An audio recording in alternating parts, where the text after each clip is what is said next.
পশ্চিমবঙ্গে দীর্ঘদিন ধরে তৃণমূল কংগ্রেস ক্ষমতায় রয়েছে, কিন্তু যদি একদিন বিজেপি পশ্চিমবঙ্গে ক্ষমতায় আসে তাহলে কি হবে, কি পরিবর্তন আসতে পারে এই রাজ্যে? উন্নয়ন, কর্মসংস্থান, শিল্প এগুলো কি সত্যি বদলে যাবে, নাকি পরিস্থিতি আরও জটিল হবে? আজ আমরা এই ভিডিওতে বিশ্লেষণ করব, যদি বিজেপি পশ্চিমবঙ্গে ক্ষমতায় আসে তাহলে কি কি সম্ভাব্য পরিবর্তন আসতে পারে আমাদের এই রাজ্যে।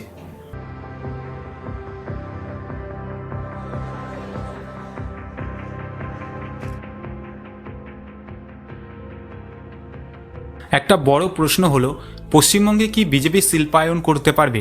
বিজেপির দাবি তারা গুজরাট, মহারাষ্ট্রের মতো পশ্চিমবঙ্গেও বড় বড় বিনিয়োগ আনবে।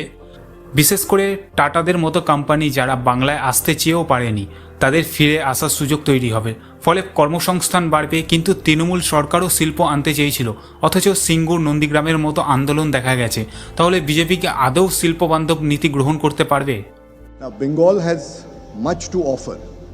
And when I look at it from the lens of ITC, we've been here for more than 100 years. BJP কেন্দ্রীয় সরকারে থাকার কারণে দাবি করে যে তারা পশ্চিমবঙ্গে আরও ভালো স্বাস্থ্য পরিকাঠামো গড়ে তুলবে, এইমসের মতো উন্নত মানের হাসপাতাল তৈরি করবে, শিক্ষাক্ষেত্রেও সংস্কার আনবে এবং কর্পোরেট দুনিয়ার সঙ্গে শিক্ষাকে সংযুক্ত করবে। কিন্তু পশ্চিমবঙ্গে যেখানে সরকারি স্কুল ও হাসপাতালগুলোর বর্তমান চিত্র খুব একটা উন্নত নয়, সেখানে বিজেপি কিভাবে এটাকে কার্যকর করবে? পশ্চিমবঙ্গে বিজেপি ক্ষমতায় এলে রাজনৈতিক ও ধর্মীয় ভারসাম্যের একটি পরিবর্তন আসতে পারে। বিজেপি ইতিমধ্যে বিভিন্ন রাজ্যে হিন্দুত্ববাদী এজেন্ডা নিয়ে এগোচ্ছে। পশ্চিমবঙ্গে তারা দুর্গাপুজো, সরস্বতী পুজো, রামনবমীর মতো উৎসবকে আরও জাঁকজমকপূর্ণ করার কথা বলেছে। তবে বিরোধীরা বলে এতে রাজ্যের সাম্প্রদায়িক বিভাজন আরও বেড়ে যেতে পারে। বিজেপির অন্যতম প্রতিশ্রুতি হল পশ্চিমবঙ্গে গুন্ডারাজ শেষ করবে। বিজেপি যদি বাংলার মসনদে বসে তাহলে রাজনৈতিক আবহাওয়া পুরোপুরি বদলে যাবে। বিজেপির দাবি তারা সাংবাদিকদের স্বাধীনতা, রাজনৈতিক হিংসা বন্ধ এবং স্বচ্ছ প্রশাসন নিশ্চিত করবে। তবে বাস্তবে কি তা সম্ভব? কারণ পশ্চিমবঙ্গের রাজনীতিতে দীর্ঘদিন ধরে এক দল ক্ষমতায় থাকলে বিরোধীরা সবসময় কোণঠাসার চ্যালেঞ্জ মুখে পড়েন। একটা বড় প্রশ্ন হলো, পশ্চিমবঙ্গে কি বিজেপি শিল্পায়ন করতে পারবে? বিজেপির দাবি তারা গুজরাট, মহারাষ্ট্রের মতো পশ্চিমবঙ্গেও বড় বড় বিনিয়োগ আনবে। বিশেষ করে টাটাদের মতো কোম্পানি যারা বাংলায় আসতে চেয়েও পারেনি, তাদের ফিরে আসার সুযোগ তৈরি হবে। ফলে কর্মসংস্থান বাড়বে। কিন্তু তৃণমূল সরকারও শিল্প আনতে চেয়েছিল, অথচ সিঙ্গুর, নন্দীগ্রামের মতো আন্দোলন দেখা গেছে। তাহলে বিজেপিকে আদৌ শিল্পবান্ধব নীতি গ্রহণ করতে পারবে?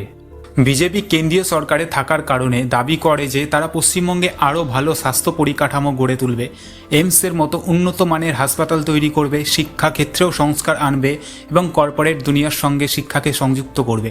কিন্তু পশ্চিমবঙ্গে যেখানে সরকারি স্কুল ও হাসপাতালগুলোর বর্তমান চিত্র খুব একটা উন্নত নয়, সেখানে বিজেপি কিভাবে এটাকে কার্যকর করবে? পশ্চিমবঙ্গে বিজেপি ক্ষমতায় এলে রাজনৈতিক ও ধর্মীয় ভারসাম্যের একটি পরিবর্তন আসতে পারে। বিজেপি ইতিমধ্যে বিভিন্ন রাজ্যে হিন্দুত্ববাদী এজেন্ডা নিয়ে এগোচ্ছে। পশ্চিমবঙ্গে তারা দুর্গাপুজো, সরস্বতী পুজো, রামনবমীর মতো উৎসবকে আরও জাঁকজমকপূর্ণ করার কথা বলেছে। তবে বিরোধীরা বলে এতে রাজ্যের সাম্প্রদায়িক বিভাজন আরও বেড়ে যেতে পারে।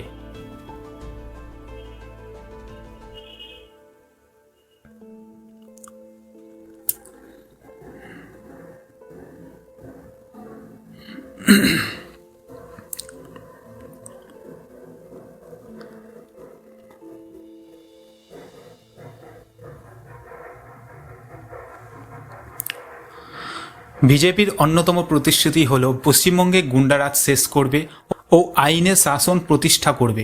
তাদের দাবি পশ্চিমবঙ্গে বর্তমানে বোমা তৈরির কারখানা, সীমান্ত এলাকার চোরাচালান ও দুর্নীতি চলছে। কিন্তু বাস্তবে কি তারা এই সমস্যাগুলো সমাধান করতে পারবে?